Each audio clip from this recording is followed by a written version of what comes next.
Hi, I'm Billy Traylor, and I'm the founder and artistic director of Austin Baroque Orchestra. Thank you so much for joining us today for Keeping an Ear to the Ground, our very strange and socially distanced opening to our 10th season. If you had asked any of us who started ABO back when it was Ensemble Settecento 10 years ago, what our 10th season would like, some of us would say, what 10th season? They wouldn't have expected us to even have a 10th season. And some of us would have thought, oh, there'll be a big gala concert or something big and celebratory. But I don't think anybody thought that we would have to open our 10th season in the midst of a global pandemic to the point where we didn't even know that we would have a 10th season. We actually canceled everything after our February concert earlier this year and said we're just going to cancel until 2021. And as it became more and more clear that we needed to do something and that it was possible to do something socially distanced with masks and without an audience, we decided that was the best way to go. But I will tell you that it is incredibly strange to perform for you, not sitting in front of us and giving the energy back to us that we're giving to you. But it was still absolutely great to be able to all get together. Most of us hadn't seen each other for months. And many of us hadn't performed in an ensemble since March.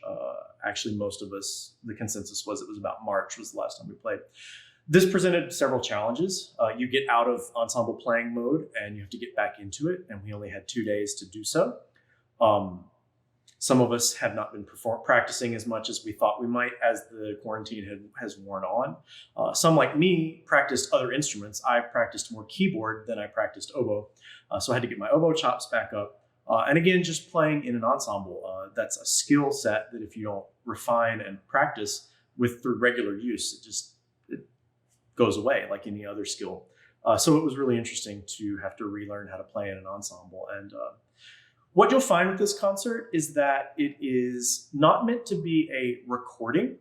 So it's more of a recorded concert. So there will be little hiccups. You may hear the sound of someone blowing the condensation out of a hole that's clogged, or occasional, notes that aren't so perfect. Because what we wanted to present to you was as close to what you would have gotten had you been here. So we did each movement at least in a single take. We didn't do any splicing because we just felt like what we wanted to present to you was as close to what you would have heard had you been able to join us. You'll hear composers from all over Europe, from England, from Germany, Italy, Spain, and France. Sort of a celebration of the ostinato bass, so ground basses, that's where the title of the show came from. You'll hear solo instruments, you'll hear flute and recorder playing solo, you'll hear the full band, you'll hear the string section alone, and you'll get to hear a keyboard solo. And all of these pieces, what ties them together is that they use sort of an ostinato or repeating technique, whether it's a repeating bass line that repeats over and over again, or a repeating chord progression, or a melodic fragment that repeats over and over again, or in one case for the Telemann piece that we're going to play, pedal point, which is just a drone, a single note you'll hear in the bass while the whole rest of the orchestra is doing their own thing over the top of it. It, in its sort of simple way, is its own form of an ostinato. So we hope you enjoy this music. It's basically the program we had planned to present to you had this been for the full orchestra in person. We just had to tweak a little bit of it to fit for one player per part.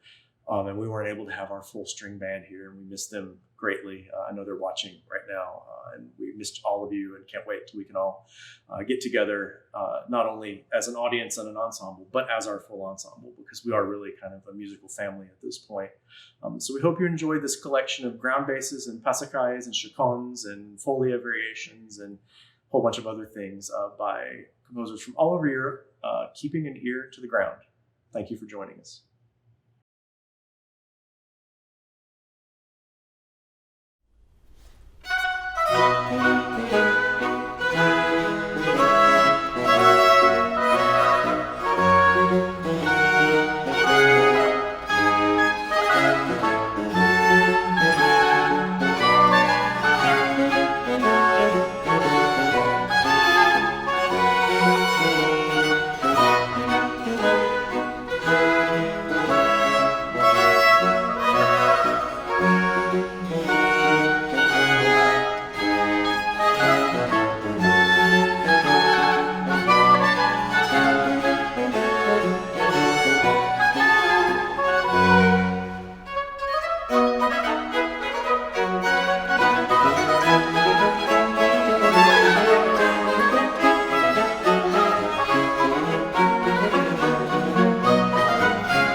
So first up on today's program is a piece from France. It's from Jean-Baptiste Lully, the most important of all French Baroque composers and one of my favorite composers. And it's from what I think is his masterpiece, one of his last operas, Armide. This opera is absolutely amazing. If you ever have a chance to see this opera live, it is phenomenal. It is Lully's best writing. And then we played the Overture, just to open the concert with an Overture, and then we played the Passacaille, which comes from near the end of the opera. You get these near the end of almost every French opera. And I think this is a masterpiece within a masterpiece. This is one of the best things Lully ever wrote. Lully's interesting. He's sort of thought of as the arch French composer, but where was Lully born? Florence. In Florence. He was Italian. He was from the country, artistically at least, that the French hated the most. French taste and Italian taste throughout, from the early Baroque through the Revolution, did not see eye to eye. The French thought that the Italians had no sense they had no sensibility, and that they had no taste. And the Italians thought that the French sang like the wailing of cats, basically, is what they would say. And that the French had no idea how to emote. Really, it was just about two different approaches to how sound could be turned into emotion. But also Lully, what is Lully remembered for? His manner of death. Lully stabbed himself in the foot. Allegedly. No, he actually did. He really did. So. Well, actually, I guess it's the mode of death afterwards that is alleged. Yeah, so he stabbed himself in the foot conducting. Back then, the leader of a French orchestra conducted with his baton, and he would bang the floor to keep the beat. And Lully's baton had a metal tip on it, and the shoes they wore back then at court sometimes were just felt shoes because they were inside, and he stabbed himself in the foot. The king had just recovered from a really delicate surgery on his backside. No joke. It was a surgery that they thought he might not recover from. And so when he recovered, Lully had written a Te Deum several years before, and they performed it at the ceremony marking celebration for the king's recovery. He stabs himself in the foot. His foot goes gangrenous, and then the story supposedly goes he would not let them amputate his foot because he was a dancer and he was vain and did not want to go through life as a one-legged dancer, even though he was really at that point beyond his dancing days. And so he died of sepsis by stabbing himself in the foot. But what did y'all think about this? This is one of my favorite pieces of all music, is this Passacaille by Lully. Do you guys like it as much as I do, or did you find it boring, or what? Well, Lully's one of my favorite composers. Yay. So. Also worth pointing out that we're about starting next year, we're going to be performing almost nothing but French and Italian and Spanish music. So this is sort of a prelude to that. So the reason I interrupted you is because if he's one of your favorite composers, well, here we go. Yeah. What are some of the things you liked about this? If he's one of your favorites, why would this piece, if you like it or don't like it, why would it have stood out to you?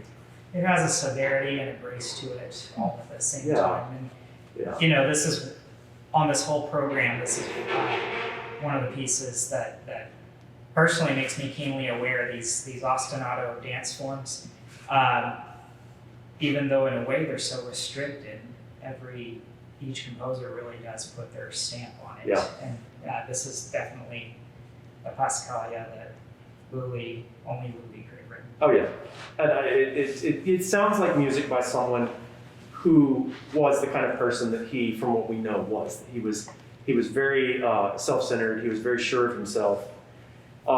He was good and he knew it, and he wasn't afraid to let people know that he knew it. One of the other interesting things I should ask Pedro about is, so you noticed Pedro, our principal bass player, was not playing bass, he was playing viol, and this is because French music has 5 lines in it, not 4. And so what was the line you were playing? Oh, the 5th line. The 5th line, called the Quinte de Violon.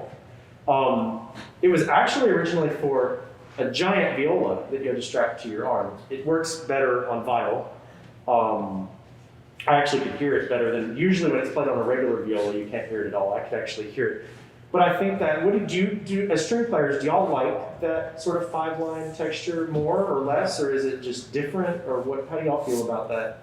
Because it doesn't really affect us wind players, we just kind of play the top lines and the bottom lines. But with the strings playing that full, what do y'all think about like this, because it's going to affect us going into the future now, having to play these 5-line things. What do y'all think about? How does it change the way you think about, rather than, the music, rather than when you're playing a 4-line Italianate or German piece? There's more richness in the sound. Definitely. And I think what else was really great about playing this piece, the Passacaille, the Armide Passacaille, is that there's also, the viola gets to take the role of being a continuo instrument as well. I forgot about that.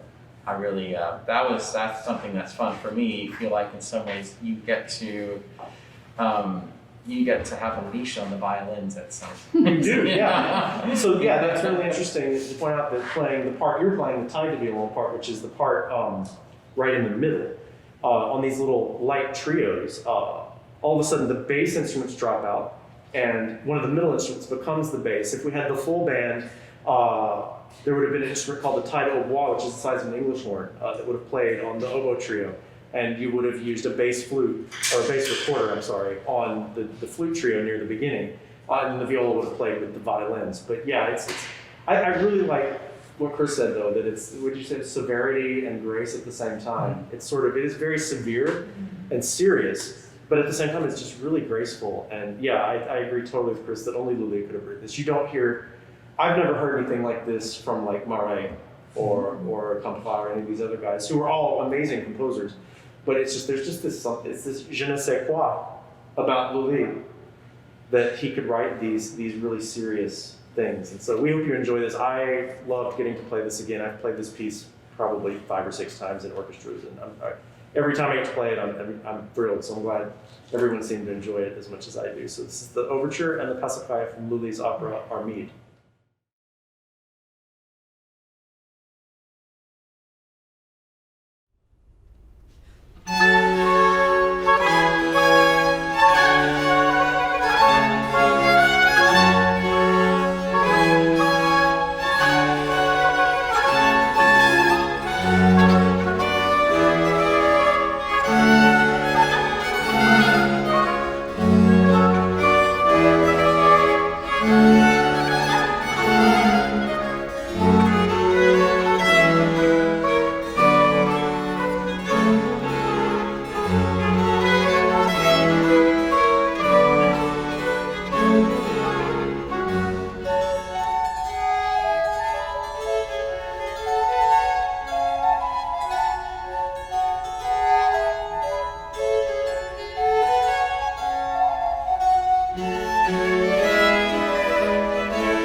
So next up is going to be the Passacalio a tre e a quattro by Biagio Marini.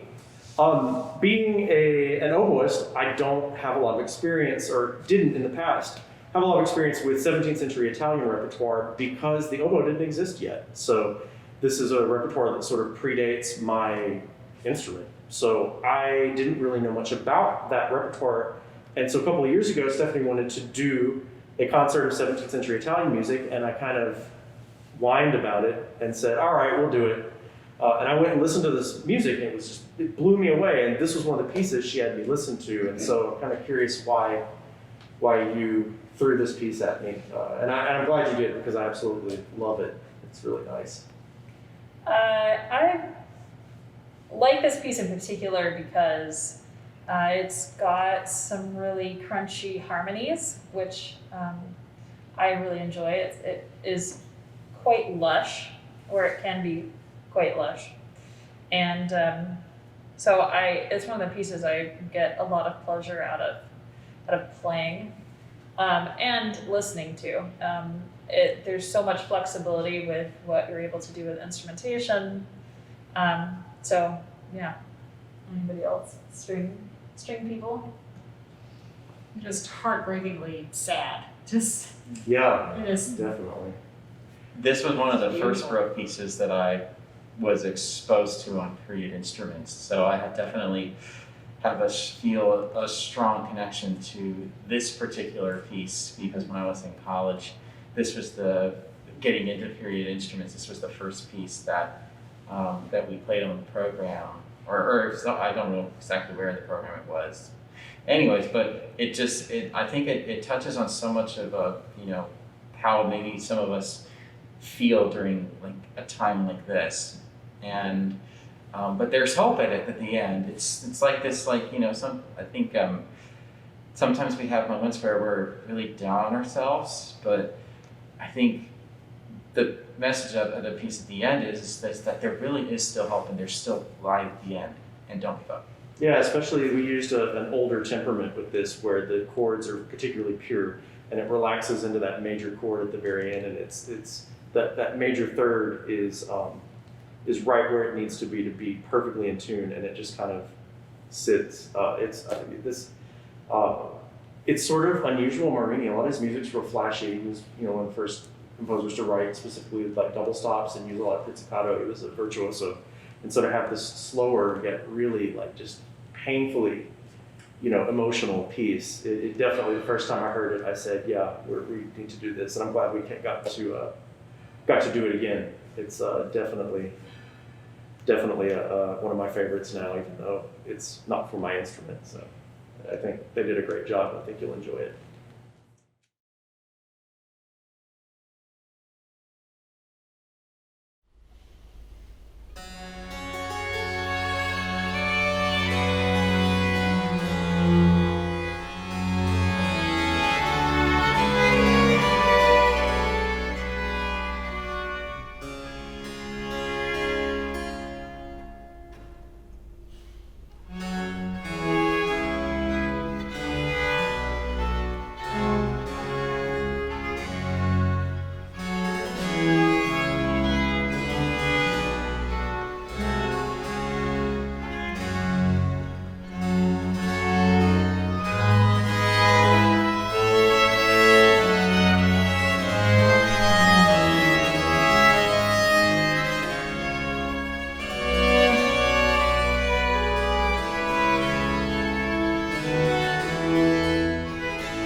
So we move from young Handel to older Handel. This is from his, he wrote, it's from a piece called Terpsicore, which is a ballet he wrote for the French dancer Marie Salé, who had come to London to perform. He revised his opera Il Pastor Fido, and then he wrote a prelude, this opera, Terpsicore, which is named after the Greek muse of dance, Terpsicore. And it's a whole series of dances that she danced, mostly solo. She was, Marie Salé was the most famous dancer at that point, solo dancer in all of Europe, really. And so her arrival in London brought about a great deal of excitement from a lot of different people. And so Handel, being the businessman that he was, said, oh, I bet if I write something for her, people will come to this opera more than they might have otherwise. We actually, y'all may not remember it, but 3 years ago in our All Handel program, we played the choral version of this. It's from one of his only pastorals. That's actually not the genre, but I forget what the genre name is. But it's called Parnasso in Festa, and it's almost never performed. But he turned this Passacaille into a chorus, which you get a good bit. There are a lot of choruses out there that are Passacailles. There's one by Telemann that is a rework of the Lully Passacaille we played in the first half. It was actually a cantata we were going to perform on the concert that got canceled back in June. It's just another Passacaille, but was there anything about this one that people thought? I like this one because it feels really sweet and gentle, and it's a side of Handel that's not that stereotype of Handel being the really brash, bossy, very aggressive businessman that we know he was, which is why he died so wealthy. But to me, this is like the soft side of Handel. I thought it's very gentle. I think this is my favorite one to hear the inner parts on. Yeah, And it's then very very interesting. active and cool. I think Yeah. better than any of you. Yeah, it's definitely this particular piece is performed a lot. It's maybe the most performed of all his Passacailles, but I thought it would make a nice sort of. It's not as severe as the Lully Passacaille, so I thought it would be a nice addition, and I feel like you can never have too much Handel. So we hope you enjoy it.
so we'll close this first half with a concerto for flute recorder by Georg Philipp Telemann.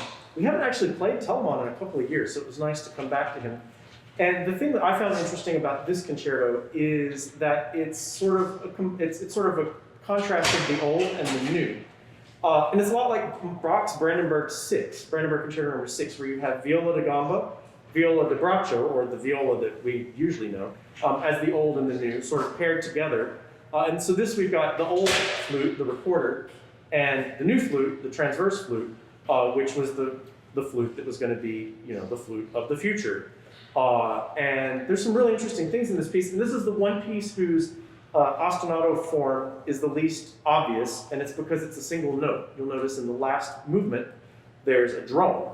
We'll talk about that in a second. But before I talk to the other soloists, I'm curious, what did y'all think about this? I know some people have really strong opinions about Telemann. I don't know if any of you are one of those people. Some people don't like Telemann. Some people think because he wrote 6 gazillion pieces of music that he was a hack. But, I mean, what did y'all think about this piece? Loved it. Oh, okay, one loved it. It's very charming, accessible. Yeah. Yep. And that's something you hear a lot about Telemann, is it's accessible. And I think that's hurt him a lot because people think, oh, he wrote a lot of music, and a lot of it is what Hindemith later would call Gebrauchmusik, or music for use. And so it's accessible. And so because he wrote so much of it, and because so much of it is popular and accessible, in the 19th century especially, people really dogged on Telemann for that and thought Bach was the model of the Baroque composer, when in reality Telemann was more popular in his own day. So I love that it is so blatantly popular in style. What did you think about it as a flutist? Well, it's in a good key for flute. It is in one of the only But keys that are what good is- for both flute and recorder. And what is strange when he goes to E major and the slow movement, that's kind of out our comfort. It is. So often one of the slow movements in a concerto will be in some contrasting key. It's not usually in E major, which is a ridiculous key. And it is not really, it's actually an easier key for flute because because of my instrument's pitched in F, I'm essentially playing in B major, which is really awkward. It's also awkward on flute, but that movement, despite being awkward, has it's very charming and very sweet. Happy. But then It was my favorite piece in the program. yeah, it's and the accompaniment is pizzicato, which is something you don't see a lot. It's pure pizzicato, which adds to that sort of almost childlike quality. But then there's the last movement. The last movement is like a Baroque hoedown. I mean, to speak Texan here, except it's not a hoedown. It's Polish. Telemann worked for a while in Poland, and we picked up music everywhere he went. He wrote in every style that existed: French music, German music. Well, German is sort of a combination of everything, but French music, Italian music. He knew the English style, and he also knew the Polish style, which is this really rustic style. And it's sort of characteristic of what you hear in Eastern European folk music, as we're both of Eastern European descent. We have heard plenty of that. It's really, boots on the ground, muddy boots, but still has life to it, even though they're dancing around in these big, muddy clodhopper boots. And you start to even hear, you can hear this even as late as like Bartók. You hear in a lot of Bartók's Hungarian music and his imitative music where he's writing what he calls Romanian music. It's, well, that's actually Brahms's gypsy music, which he calls Hungarian. And then when Bartók's writing Romanian music, the Romanian folk dances have a lot of that. Sorry, my singing is so bad. But that was what I thought was the coolest about this piece, was that it's got this hoedown at the end, and it's really just blatantly Polish. And the people hearing this back then would have known that. They would have heard that, and they would have thought, if not Poland, they would have thought of the country. Because drones you get in hurdy-gurdy, and you get in bagpipes, which are two really common. You can get those in French. Aren't there a lot of like musettes in French opera where they want you to think of the shepherds out in the field? And so Rameau writes a lot of these, where he writes like a drone in the cellos or in the violas, and then he has the violins. Or even we get there's a lot of musette parts in some of these operas where they're actually playing like musettes. They're bagpipes. So that was a common thing across Europe, was to use a drone, which is another form of static or ostinato bass or accompaniment, just like all these other ground basses. But this was one that specifically brought to mind folk music, and so we tried to make it sound a little folksy. And so we hope you enjoyed that quality of it and the sweetness of the slow movement. And there's a lot for everybody in this piece. You get that a lot with Telemann, and sort of use that as an excuse as to why Telemann's good, is that there's something for everybody. So we hope you enjoy this Concerto for Flute and Recorder by Telemann.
So this next piece on the program is by one of my favorite composers, partly because he's Spanish, and as most of you know, I have this really strong affinity to Latin American and Spanish repertoire.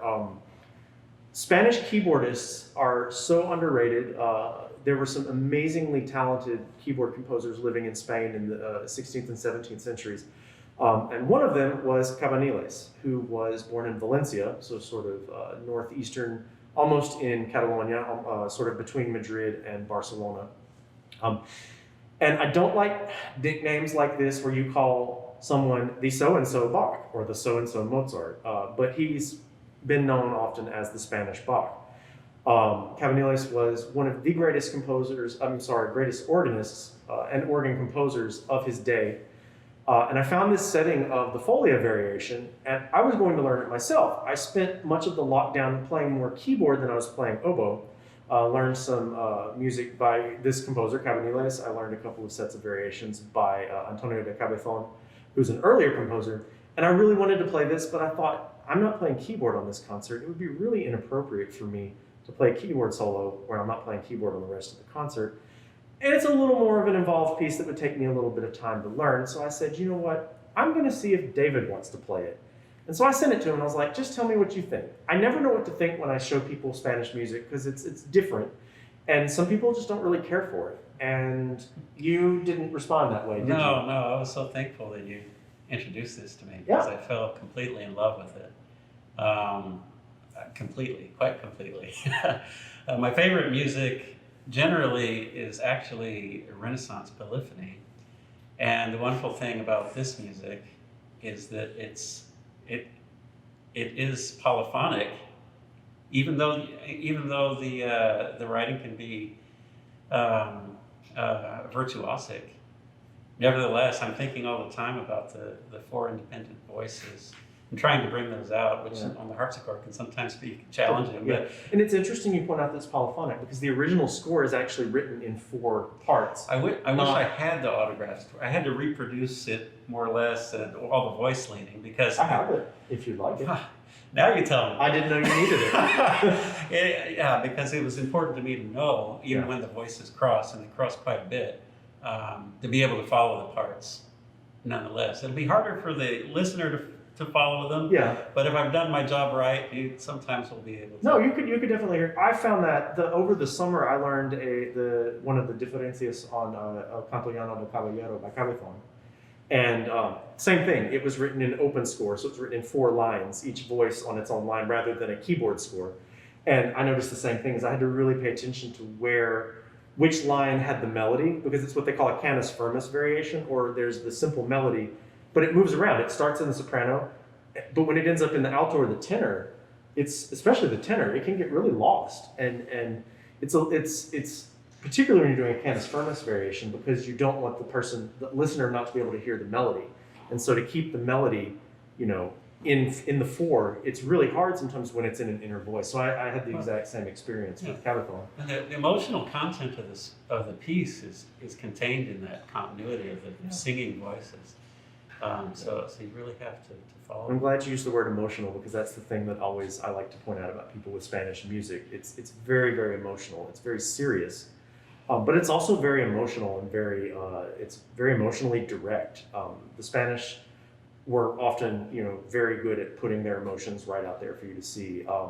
And even in keyboard music, which people don't often think of as like hyper emotional music. Well, there's a part of this that's downright ecstatic. I don't know how else to Oh yeah, where the subdivisions and the voices start to get really rapid, and it's nice. So I'm absolutely thrilled you liked it, because I really did not know what you would think about it, but I wanted this. We needed a Folia variation. We were going to do the Gimignani arrangement there's a Francesco Gimignani wrote an orchestral version of a solo sonata by Corelli of the Folia. And it's amazing. We've played it before and I wanted to do it again, but you can't do that with one on a part. You need multiple strings. So I said, well, I know somebody from Spain wrote a Folia variation because the Folia is from Spain. So I found this one by Cabanilles, and the rest is history. Changed my life. It did. Well, I'm glad it worked. So we hope you enjoy this Diferencias sobre la Folia by Cabanilles.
So Henry Purcell is one of the most important English composers, kind of all time, but particularly the Baroque era.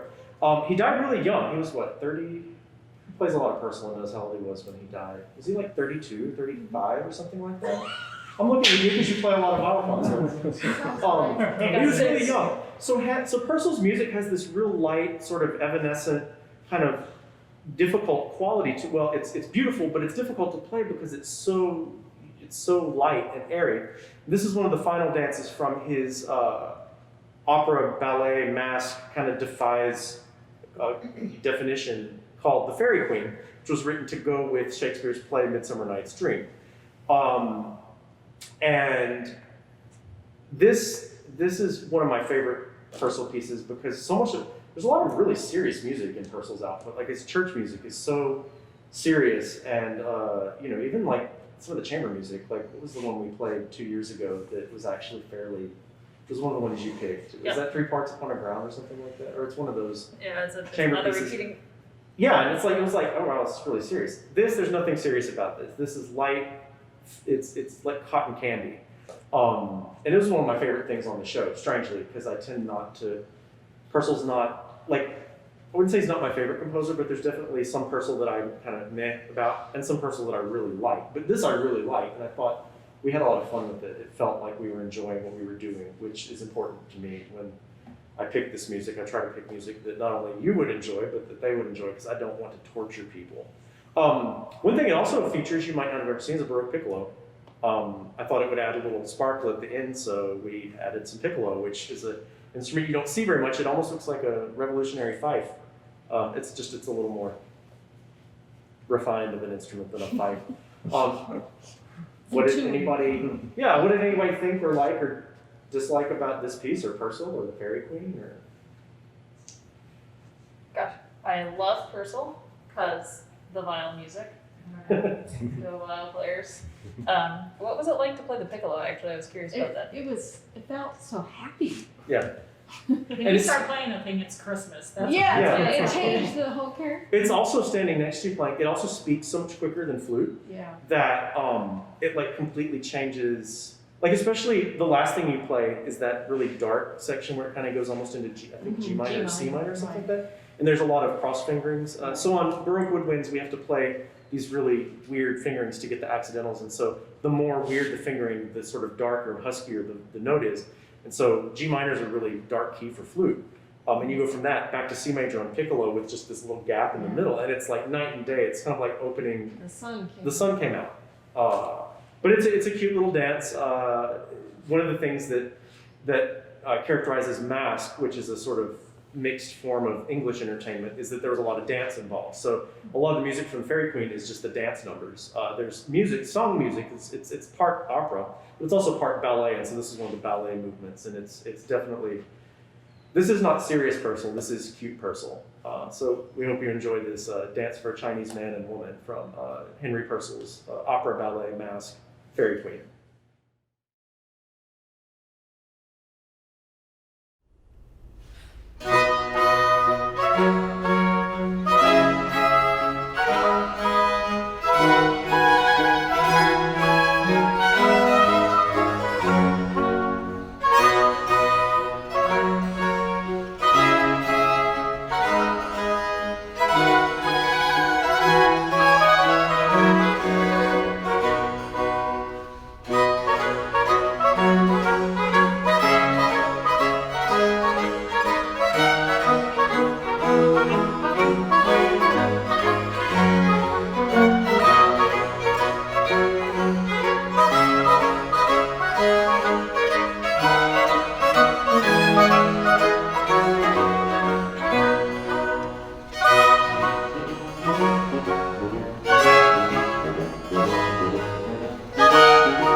So we're going to play Vivaldi's Concerto in C major, RV 114. Might seem a strange inclusion in a concert about that involves ground basses, because a concerto isn't by definition a piece that has to use a ground bass or a recurring thing like a chord progression. But what you find is that Vivaldi closes this concerto with a chacconne, and what you'll hear as you listen to this last movement that is the chacconne, you'll hear a repeating bass line over and over again, and above it you'll hear the violins playing, starting out with a fairly simple theme, and then it gets more and more complicated, and then at one point even goes into minor mode before it comes back and ends with a flurry of notes. And so we're going to talk about that for a second. So the joke is that Vivaldi wrote the same concerto 500 times, right? So Yeah. what was something y'all liked about this piece? Because obviously I liked it enough to pick it, but I'm curious to know what you guys thought about this particular concerto, or what you think about Vivaldi in general. I like Vivaldi in general, and I have to be honest, when I first heard this piece, I didn't like the piece very much. But it's one of those pieces that grew on me. I think part of the reason I liked it is it wasn't like your run-of-the-mill, everything sounds the same Vivaldi. It was a little different. I like that about it. It was fun to play something that wasn't the Four Seasons. Love the Four Seasons, by the way. How about that second movement, though? So what's funny about the second movement? It's like 3 notes long. Right. So you get that in Brandenburg 3, right? You get just a chord progression, and no one, before the early music movement started, nobody knew what to do with it. And so what we did with this similar thing was use it as a means for some violin improvisation. You could also have done harpsichord, but you see this every once in a while in these pieces where the second movement is literally just like 3 notes in a chord progression, and you're supposed to just improvise. So much of what we do is not written on the page, and you have to know either the performance practice or you have to just know like what they would have done. And so that's an example of that. And I thought what you did was really, really pretty. There's just that tiny little gap after the first movement, and then you lead this flourish into this, what on paper looks super simple, and it becomes just this tiny little oasis of beauty before we start this crazy chacconne. Or chacconne, as they would say in Italian. Anybody else want to chime in? It makes good on what Vivaldi typically offers, which is the opportunity to be creative, and that's what makes or breaks a performance of Vivaldi is performer creativity. Yeah, that's the problem I have with a lot of performances of Vivaldi, is when they become really static and kind of stodgy and. I also thought it was really cool that we played it in a church, because so many of these pieces Vivaldi wrote were originally played in churches. People would come from all over Europe to Venice just to go to the Ospedale della Pietà, where Vivaldi worked, where these young ladies, some of them weren't young, some of them actually lived their entire lives at the Ospedale, would play. And so they were world-renowned. So famous people from as far away as England and Germany would come to the Ospedale and hear that. So it could be that this was played one Sunday afternoon in a church just like this for wealthy travelers. So we hope you enjoy this performance of this Concerto in C major by Antonio Vivaldi.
So next we're going to play two pieces from one of Handel's operas that he wrote when he lived in Italy. It's called Rodrigo. It also has a connection to ABO in that we play a lot of Spanish and Latin American music. And this opera is about one of the Visigothic kings of Spain, Roderick. And we're playing the Overture, which obviously comes at the very beginning. And then we're playing the Passacalio. Is it a Passacaille or is it a Chacconne? They start to run together. I don't remember. Which one was this again? The Rodrigo. Is it a Chacconne or is it a Passacaille? It's titled Oh, Passacalle. Passacalio, okay. So it's about, there's also a lot of overlap between Passacalio and Chacconne. If you want to start a fight among musicologists, ask them to delve the difference between the two, and you will have punches thrown usually. So we're playing the Overture and the Passacalio, which is part of the beginning of the opera before the action actually starts. So this is young Handel. This is Il Caro Sassone, as they called him in Italy when he went from Germany to Italy to learn how to write Italian music. And Handel was a big guy. We think he was about 6'1", which was really tall back then. Back then, average height was about 5'7". So if you think, 6'1" versus 5'7", imagine how huge this man was. He was larger than life. He's still larger than life. And he is definitely, if I had to pick one composer to be my favorite, it's probably Handel. We actually play a good bit of Handel because I like Handel. But I wanted to ask what y'all thought about the fact that this is Handel. As I was talking about rehearsal, Handel, when he was first in Italy, I think he was down there trying to prove his worth as well as learn, and you can hear that in the overture. It's very, like that first note is just ba ba ba ba. But this Passacalio is not aggressive at all. What did y'all think about this Passacalio? It's unique. How so? Well, like just the way the line, these descending lines. It does have, yeah. Without that, quarter. It's just quarter notes, not half note quarter. Yeah, it does have a lot of descending lines. It makes it difficult on an instrument like oboe, where you're descending down into the low register and having to taper off, especially because it's in B flat. So a lot of those tapered notes are Fs, which is an awkward note. And it's to almost taper. It's almost like a walking bass too. Yeah. Yeah, it's jazzy sound. And it doesn't repeat as much as you'd think. The bass line does kind of cycle, but it's not the same exact. It's not a strict. But it's got a lot of the other things in it. Like it's got little trio moments. There's trio for oboes. There's trios for. Oh no, that's the other passage. The other Handel we did. This one actually, what makes it special is your solo. And not just a solo. There's actually at the beginning a place where Handel specifically says cembalo solo, which means harpsichord only. Meaning normally you play with the harpsichord and some kind of bowed bass like a cello. But here Handel specifically says just keyboard, and he was the keyboardist, so we think this was because he was letting his first violinist show off. He wanted a little bit of the action too, so he had it where it's just, the harpsichord. And so as we'll hear David play. It's very ornate and can be really wildly, improvisatory. Handel was a renowned keyboardist. So, but yeah, what did you think about? I mean, why don't you tell us what you said about the violin solo earlier? It's totally okay to say that. Of Handel's writing, this is not my favorite of his violin writing. A lot of his other pieces fit more comfortably on the instrument, and it's mostly the solo later when he starts doing a lot of noodly things. It just is awkward and doesn't, in my opinion, doesn't really flow very well. And that was my challenge during the harpsichord solo. Yeah. I had to put you out of my mind since he was so cruel to you during the I don't know. It sort of like it's not only awkward to play. It just sort of feels awkward. The voice leading is a little bit awkward. I mean, this is his young days, right? Yeah. Yeah. So It makes total sense that he wouldn't have really learned how, especially being a keyboardist. A lot of that writing would be. Writes like a keyboardist. A lot of the writing in the violin solo would be fairly easy to play with one hand on the keyboard, but for violin, it's not like Vivaldi where it sounds difficult, but I'm looking at you and you're just over there playing. Yeah. But it sounds harder than it actually is. But Vivaldi was a violinist, so. Right. No, this solo is definitely written like a keyboardist. Yeah. And it feels it is not. Well, perfect. he played it absolutely beautifully. But yeah, I could totally see that. I don't know because I'm not a violinist, but I could see what I could tell it it didn't look as natural as the Vivaldi difficult bits. So, No. but I still think it's a really, really nice Passacaille. It's one of my favorites, even though the violin writing is a little rough. So anyway, we hope you enjoyed this Overture and Passacaille from Handel's opera Rodrigo.